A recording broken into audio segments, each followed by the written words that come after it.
Hey folks, Will Brink here, www.brinkzone.com. Today we're going to talk some training. I think one of the major mistakes I see in training programs these days, regardless of the athlete, to be honest with you, is a lack of focus on absolute strength. And this has taken place over the last few years, I think.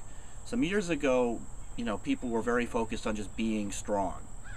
And minus, conditioning, minus being, say, functional outside of that specific strength. And what happened over time was the pendulum really swung in the opposite direction in the last few years to people basically saying, I don't care about being strong, I just want to be functional, I want to be well conditioned, and so on and so on. And that's fine, there's nothing wrong with that. But what has happened is you have a large number of people that are now ignoring absolute strength. And you have to understand that absolute strength is a function of power. It is very much associated with your power, and you can't do it any other way. You can be conditioned by many routes. You can have energy work by many routes. But as far as absolute strength, that has to be done in the weight room under heavy-ass weights. And this is the part where most people might go into what obscure talk, or at least obscure for a lot of people, talking about fiber types and all that. And I'm not going to bother with that. Let's just talk examples of what we know. For example, NFL pro football players are some of the best conditioned athletes around, and in addition to their conditioning work, in addition to their work on the field, those guys work under heavy-ass weights because they know their power. A lot of that power comes from their absolute strength. Okay, let's talk Olympic sprinters. You think these guys just sprint all day? They don't. I've worked with Olympic sprinters.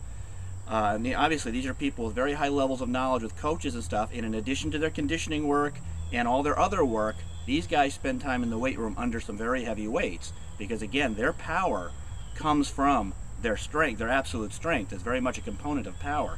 MMA fighters. I know the coach of one of the top MMA fighters on the planet, and he is absolutely probably one of the best conditioned athletes in the world. However, during their training phase, I would call it more off-season training phase for him, but he's under some heavy weights. He's in the gym and he is under heavy weights. When I say heavy weights, I mean in the high 1RM, let's say 80% or above, one rep max, and that's you basically doing reps between 1 and 6. And this is in a non-fatigue state. We're talking long rest periods here, 2 to 4 minutes.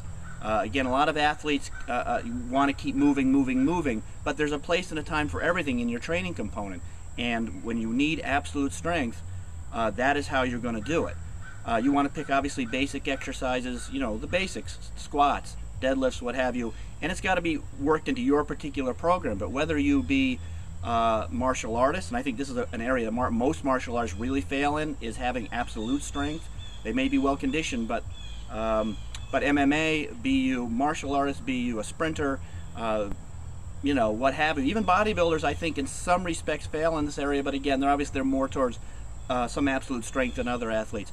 I also think, especially in police work, in military work too, there has been a bit of a swing over towards this sort of functional training, conditioning stuff, in which, again, nothing wrong with it, but to ignore a component of your performance, which is absolute strength, and incorporating that into your program is a mistake. Again, your power is very much generated from your absolute strength, and that also goes for wrestlers. There's another one. So you can go through, without, again, going into what may be obscure for some people as far as fiber types and CNS effects and all that. We can look at top-level athletes across the board who recognize that their absolute strength is a function of power, and power, of course, comes in handy in all sorts of areas. Again, you overly focus on just being strong, and that, of course, is a mistake too, unless, of course, you're strictly a strength athlete, i.e. a power lifter, what have you. But beyond that, we've swung in the pendulum to this functional training, conditioning type thing, and that's a mistake. You need to incorporate absolute strength as a function of your power into your program, and that will depend on how you do it and who you are. It's different for different athletes, but again, it's not something to be ignored, and I hope that helps. Please hit the like buttons, the Twitter buttons and all that if this is helpful information to you, and I'll see you all on the Brink Zone.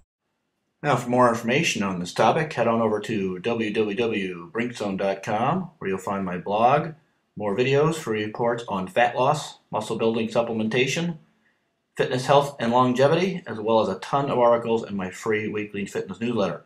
And I'll see you all on the Brink Zone.